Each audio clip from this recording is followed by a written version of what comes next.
It's not too late. Let me handle it.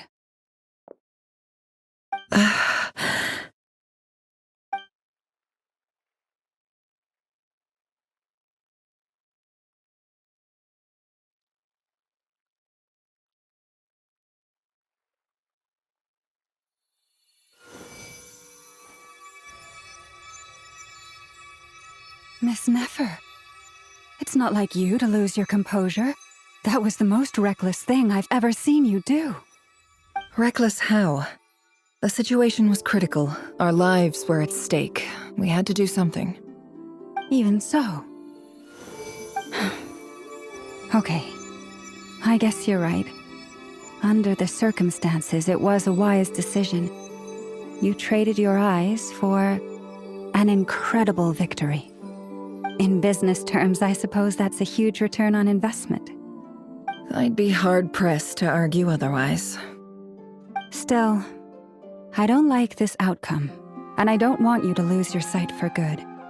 People suffer when they make sacrifices they shouldn't have to make, whether that means faith, strength, or in this case, your ability to even see. I had hoped you could win without sacrificing so much as a single hair on your head. Thank you. Really. All done. Don't try and open your eyes just yet. We'll see how you're doing in a couple of days. Until then, please follow your recovery plan to the letter. I'll send full details through Yehoda. For now, just get yourself home, relax, and rest. My dear friends, we have fought bravely and achieved a spectacular victory. A dark cloud has been lifted from the skies of Nodcry. All in this land will be grateful for what you have done. The moon will remember this day. Thank you both.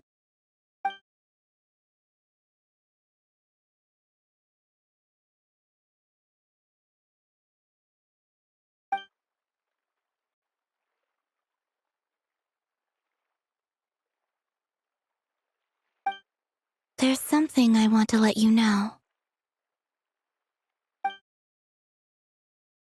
What is it?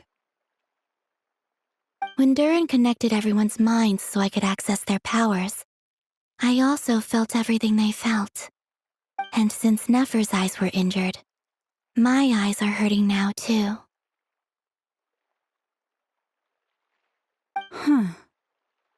Hold on. Let me try. I only feel the pain. There's no actual damage. I just thought I should tell you. You're right. There's no damage. That's a relief. But I must say, I'm surprised to hear the Kutar share something like this with me. In the past, you never used to open up about yourself. Things are a little different now from how they were. I'm learning to share how I truly feel with my friends. Friends. You have no idea how glad I am to hear that.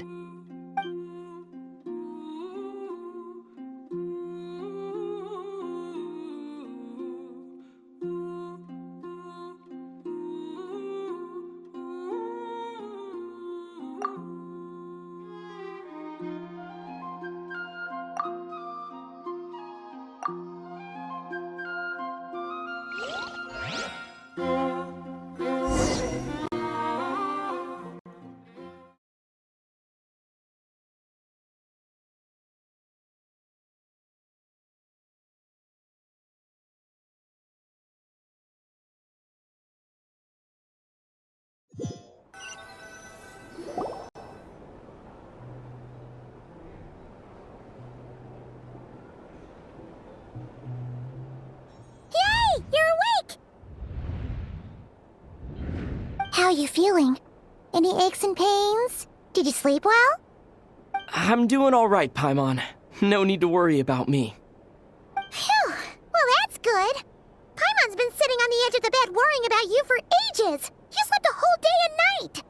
Poor Paimon had to eat all by her lonesome. Glad to hear you didn't starve. How was the food? Well, it wasn't the same without you there to share it. Honestly, Paimon just can't relax when you're not your usual self. She couldn't enjoy the food and settle down to sleep. Well, I'm back to normal now. Oh yeah, and Albedo swung by earlier. He said to tell you to head to the tavern when you woke up. Varker and the others are organizing a victory feast and they want to celebrate with you. He also dropped off some medical supplies, but you seem fit as a fiddle, so guess you won't be needing those. If you're feeling up to it, let's head over now. Wouldn't want to keep them waiting.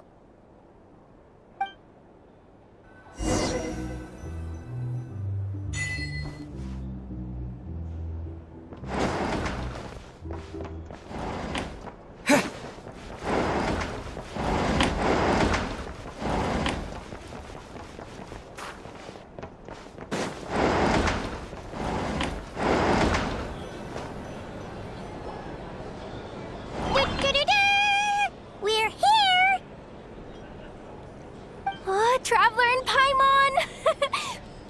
Perfect timing! We were literally just saying how there's no way we're holding this victory feast without you any longer, and we would have postponed it till tomorrow.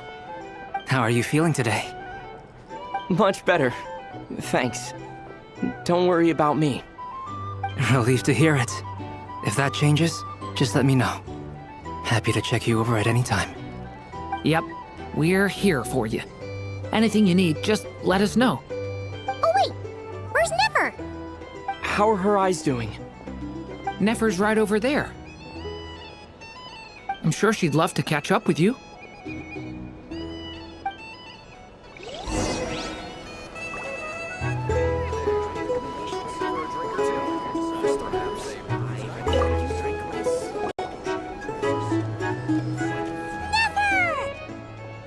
Traveler, Paimon, are you recovering well? Turns out that moon chanter has some real talent after all. My eyes were mostly recovered after just a couple days' rest. I can actually open them again now. Yeah, but you gotta be careful. Lauma says not to strain your eyes while they're still healing. Yes, thank you. I'm well aware. Yehoda, could I borrow you for a moment? I could do with an extra pair of hands. Oh, sure! Coming! Did you hear that? I gotta go help Lauma for a second. You guys chat among yourselves. I'll grab us some drinks on the way back. Paimon, you still like 'em sweet? You bet! Make it extra sweet, because Paimon's earned it. Sure thing!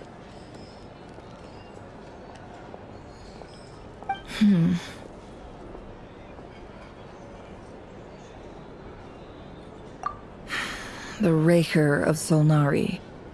Kind of a snake, don't you think? No, definitely a snake. A poisonous one who spewed his venomous hatred everywhere. Anyone who seeks revenge out of hatred for other people has become a snake.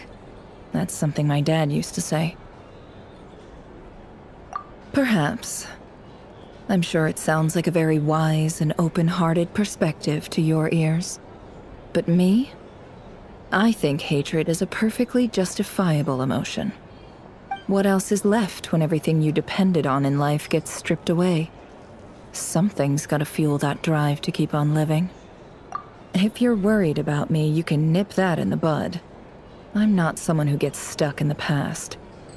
It's just...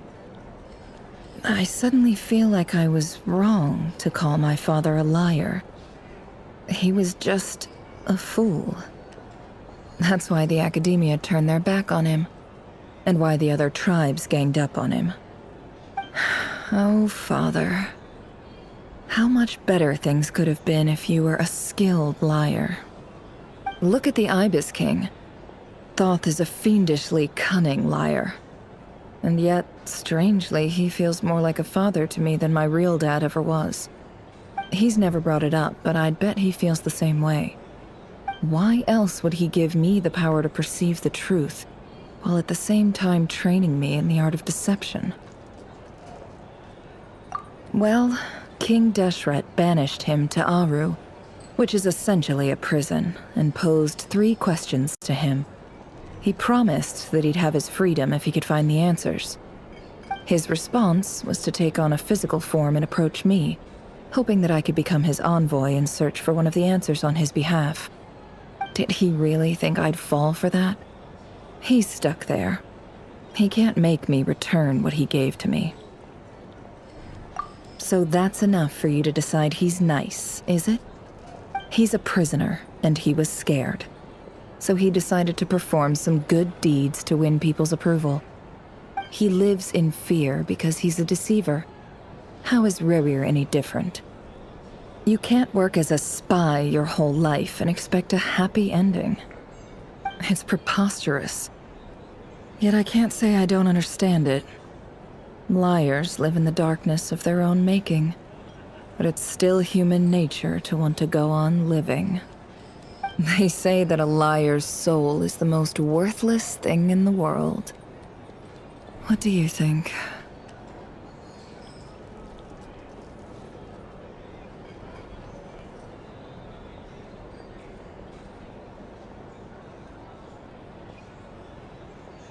Good.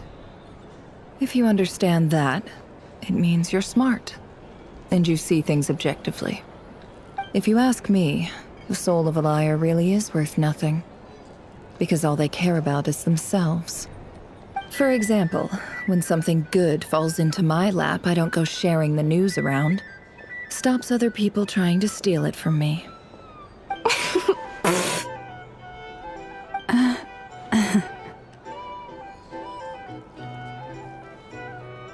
So be it. They have sharp ears. I can't keep anything from them. Oh, is that what it looks like? Well, you all know my past now, and I can't simply eliminate everyone who knows too much. So I guess I just have to put up with you, for the foreseeable future at least. When you find yourself in a situation you can't control, the safest play is to keep calm and start monitoring everyone involved like a hawk. In the intelligence world, you need to have a sense of perspective and play your hand accordingly. If you understand what's at stake, please ensure my secret is safe with you. I trust you'll respect my wishes as a friend. But don't forget, I will also be watching you like a hawk. Very good. Oh, wait! Now that the panic's over and we've all calmed down, Paimon suddenly remembered something. After all that build-up, our mystery ally never showed up even once!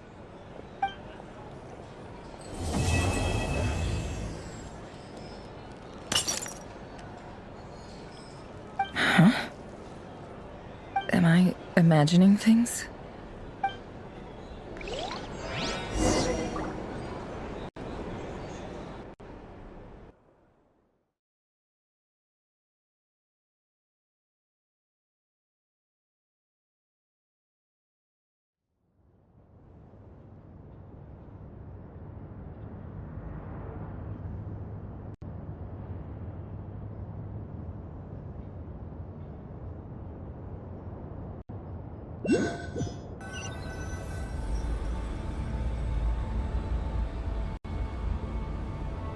So, that close colleague who stayed behind with you? What's he been up to recently? Don't know, don't care. I get more normal human interaction from hanging out with Bosco too than him. Although, now you mention it, he hasn't bothered me in a while. I wonder if... If he's disappeared without a trace, it's the biggest gift he ever gave to the world. But I somehow doubt that's what's going on. He won't lie low forever. So we'd better stay on guard.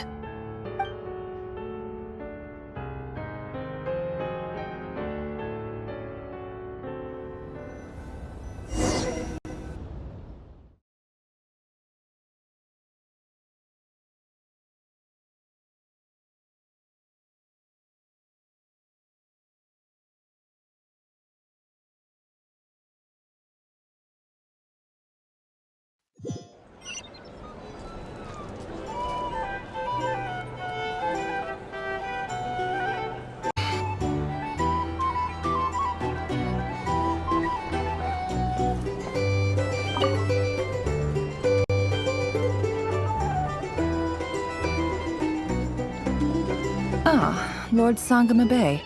How lovely to see you. I must thank you for the device you provided. It was an enormous help. Would I be right in thinking that it was developed by the Academia? Why come and ask me when you clearly know already? I mostly came to thank you. That's more like it. A little gratitude goes a long way with Lord Sangama Bay. Play your cards right, and you might even stand a chance of becoming my long-term supplier. The chance to work with such a kind and charitable investor as yourself would be a great honor for the Curatorium. Huh? Charitable? Who said anything about charity? First time hearing about it. Let's see.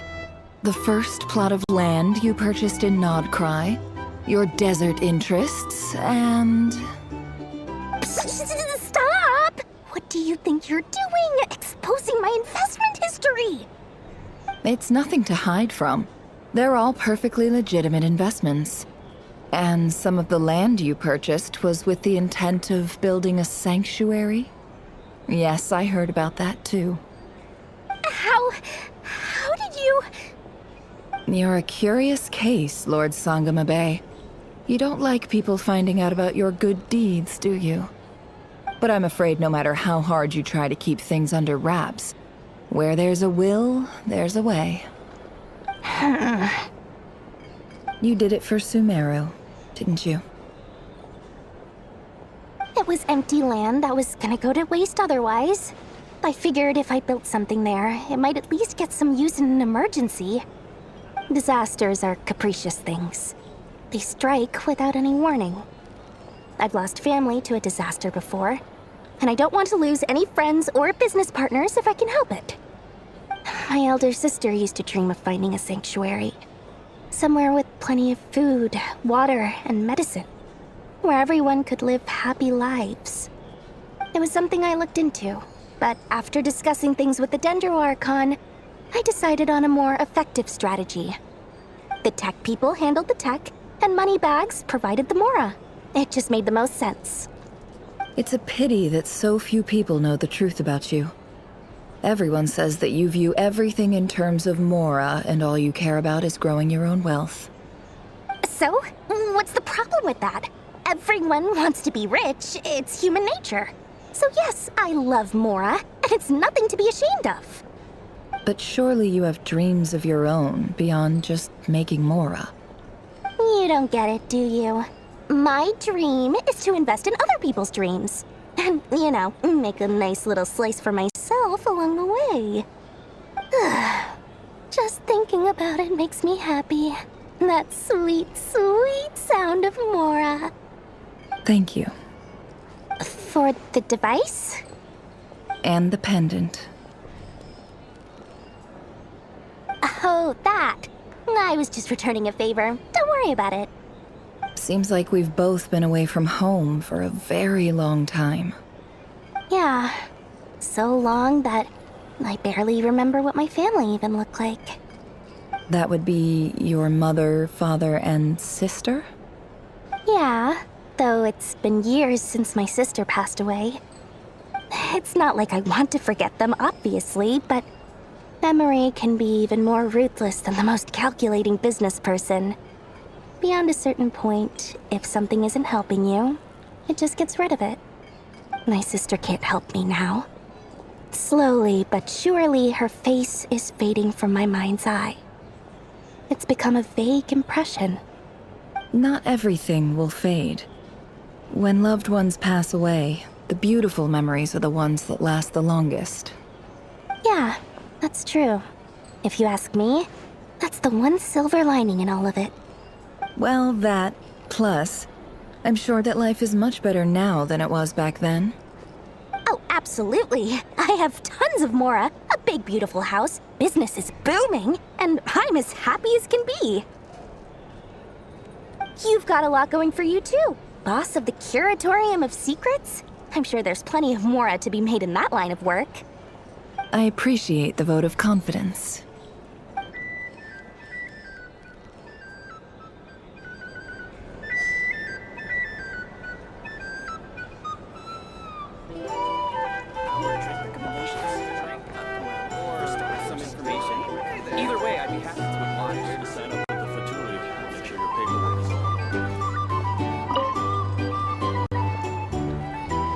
How have you been holding up? Any adverse reactions? If you start to take a turn for the worse, make sure you tell me right away. You don't need to worry about me, Grandmaster. I'm fine. I mean, I barely did anything, so... What? You're too humble, young man.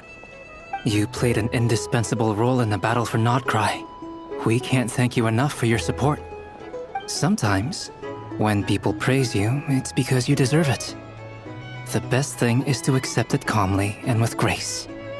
It's important to learn how to respond to words of admiration. Let's do a quick demonstration. Albedo, that was an incredible feat of alchemy. The pressure was on, but you worked flawlessly at lightning speed to get the job done. Thank you. I can't take all the credit, though. Durin played a big part in forming the alchemical array. See? Did you catch that?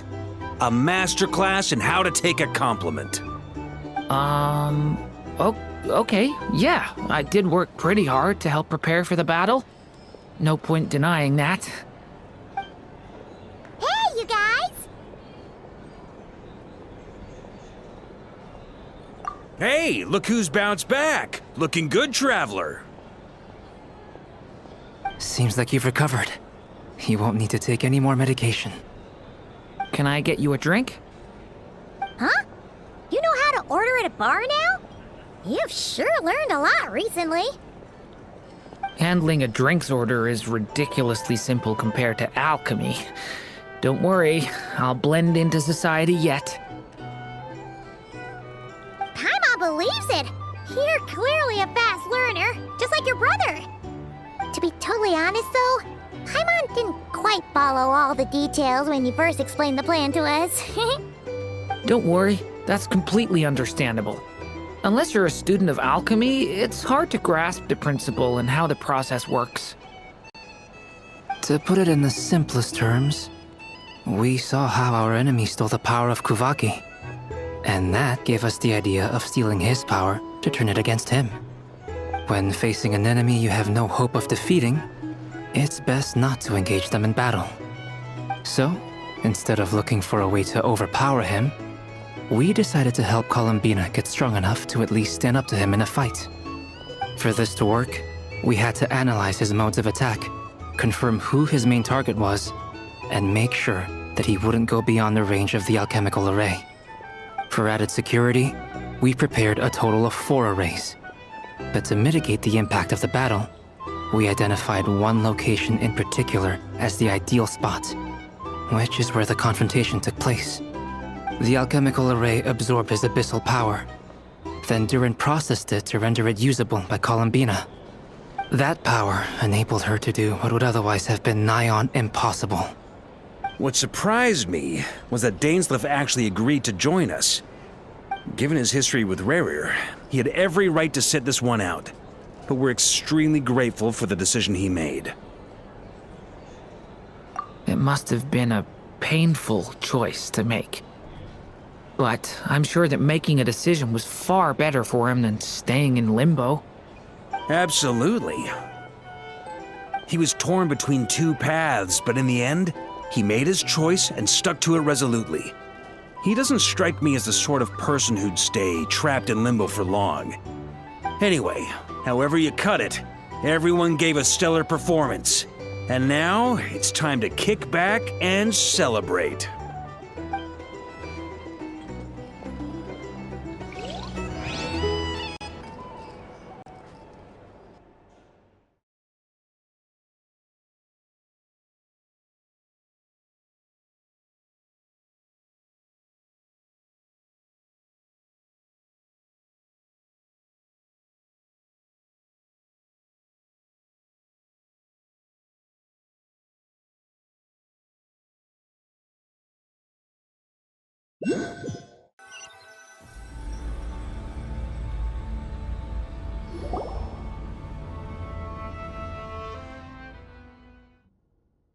That's the only reason you're here. Yes, I've thought a lot about it. And I've realized that you, me, and Arlecchino should be friends. I think this is very important, so I felt I had to come and tell you. Well, this is a new one. I'm so moved. I can't even hold my teacup. If that's all, you can leave now. Do you not want to be friends with me? Or is it that you prefer being co-workers? What is this, Columbina? Are you deliberately testing my patience threshold? Right now, my politeness module is active. But if you say another word, I swear I'll shut it down. If your politeness module was active, wouldn't you say the word please at some point? Polonia, please see Lady Columbina to the door. Will you still invite me to your next tea party? What? Yes, I think you will. Bye-bye, dear Sandrone.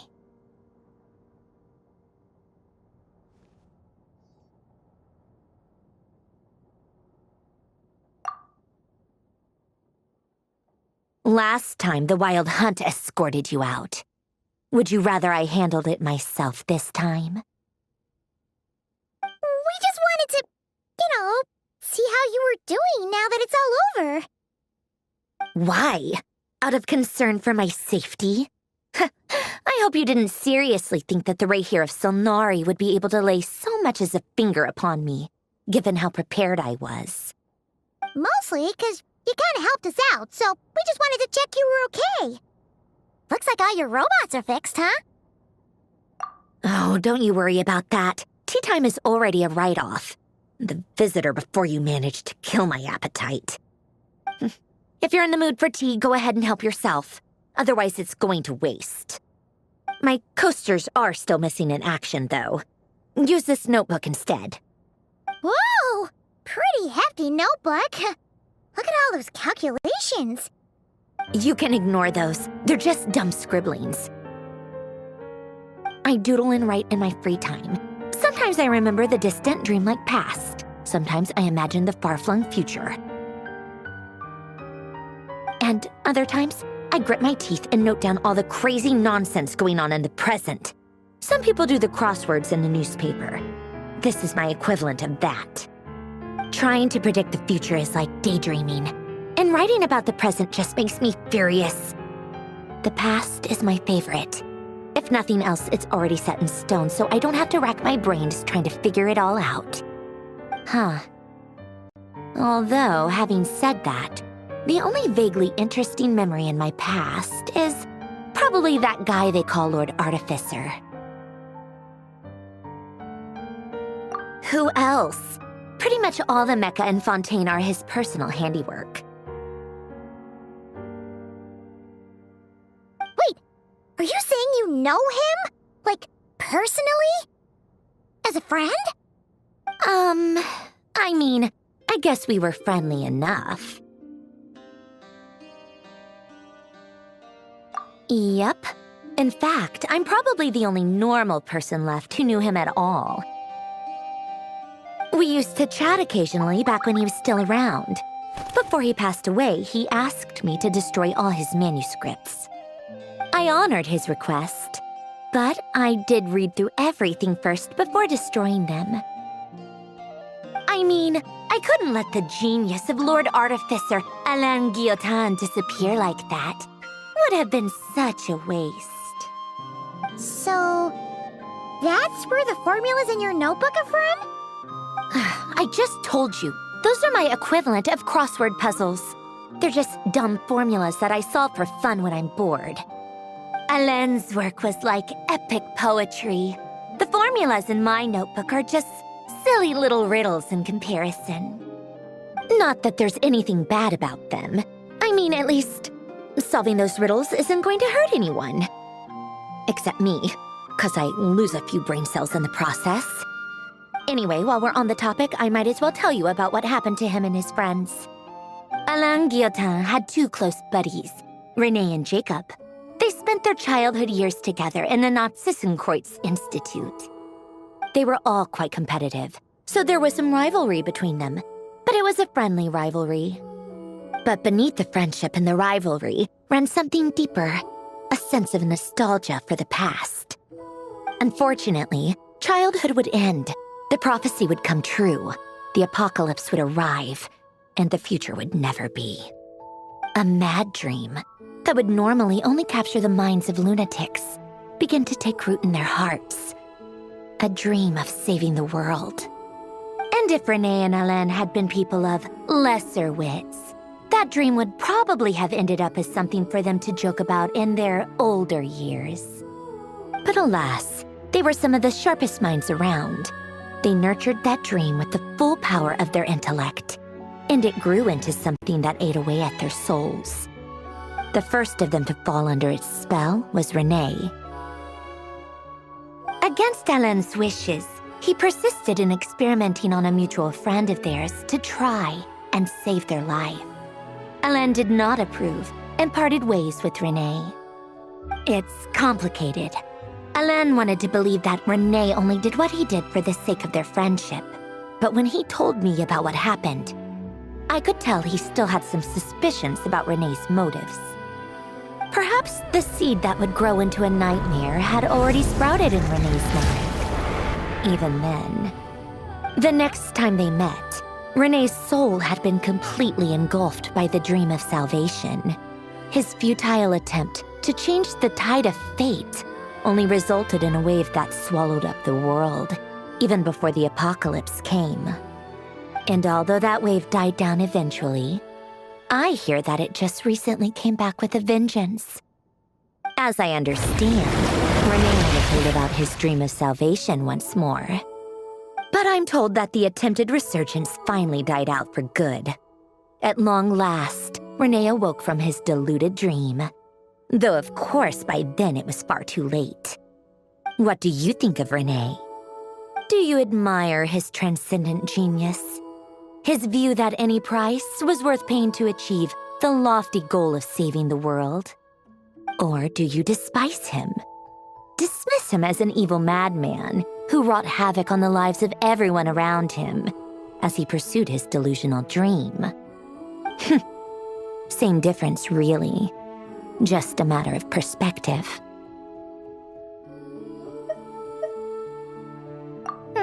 What a cop-out. But I suspect you'd have a more incisive and insightful answer if we dug into it further. I don't like fanatics who give up their whole lives for their ideology. Nor do I like fools who let their delusions take control. Maybe I could understand if Renee had just been an ordinary person. But he had a sage-like intellect. And still managed to get himself lost in a labyrinth of his own desires. Anyway, that's enough about Renee. Now, moving on to Alain Guillotin, the Lord Artificer. He managed to put a stop to the first storm whipped up by Renee. But after that, Alain lost his friends and family. To his credit, I suppose, the loss of his family and friends was purely a tragic accident. It's not like Alain sacrificed them for his cause or anything. After that, the only thing supporting his work was the same dream that had dragged his closest friend down to the abyss. But although the desire to save Fontaine drove him to found the Fontaine Research Institute, Alain continued to reject any form of transcendental knowledge or power. He was suspicious and fearful of it, having seen the way it had affected his closest friend. I think that formulas and machines derived solely from human intellect were the only thing that gave him a sense of spiritual comfort. Yet Alain's intellect was simply too great. It barely left him space to breathe in his lifetime. Once he realized that the end of his life was approaching, he finally accepted the truth.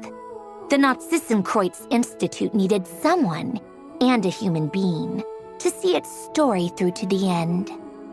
He quit working on his formulas, trading them in for the fairy tales that had played such a formative role in his childhood, but which he barely touched in his adult life. He told me that the director of the Nazissenkreuz Institute used to read those fairy tales to the children as bedtime stories. Apparently, they worked wonders at sending kids off to sleep. I think that all he wanted at that time in his life was to be able to sleep deeply without being plagued by depression. By that point, nothing else really mattered. At the very end, he laid down to rest in the ruins of the former Nazissenkreuz Institute orphanage, while the Fontaine Research Institute he had founded continued tirelessly with its work. Many years after that, tensions over competing dreams would once again cause a rift, this time between members of the Fontaine Research Institute. But the actions of those fools had nothing at all to do with Alain. And that is the story of two people from the Nazissenkreuz Institute who both wanted to save the world. One went all in on his fantasy of salvation without ever looking back, and ended up calmly sinking to the bottom of the deepest sea. The other sought desperately to burn bright in his life, even though he wasn't sure where he was going. I do sometimes wonder, why is it that people like them have such grand hopes of saving the world? Even the grandest tree starts as a tiny seed. So perhaps, for each of them, their mission to save the world began with a very simple desire: to save themselves. They were young children with friends and family who mattered to them, desires to explore the meaning of life, ambitions to have a successful career. They didn't want to see all of that taken away in one fell swoop. Or maybe they just wanted to find something to anchor themselves within the chaos, to stop them getting quietly swept away by the storms of life. But instead, the search for their own salvation took them down the rocky road laid out by fate. Do you think the desire to save oneself is enough of a justification to try and save the world? The way you said that sounded just like Alain. I asked him the same question back when he was in his prime, putting all of his energy into his work. He gave the exact same answer as you did. No elaboration, just a quick short answer before getting right back to his work. He was always that way. All right, tea time's over. I owe Arlecchino a favor for telling me these stories.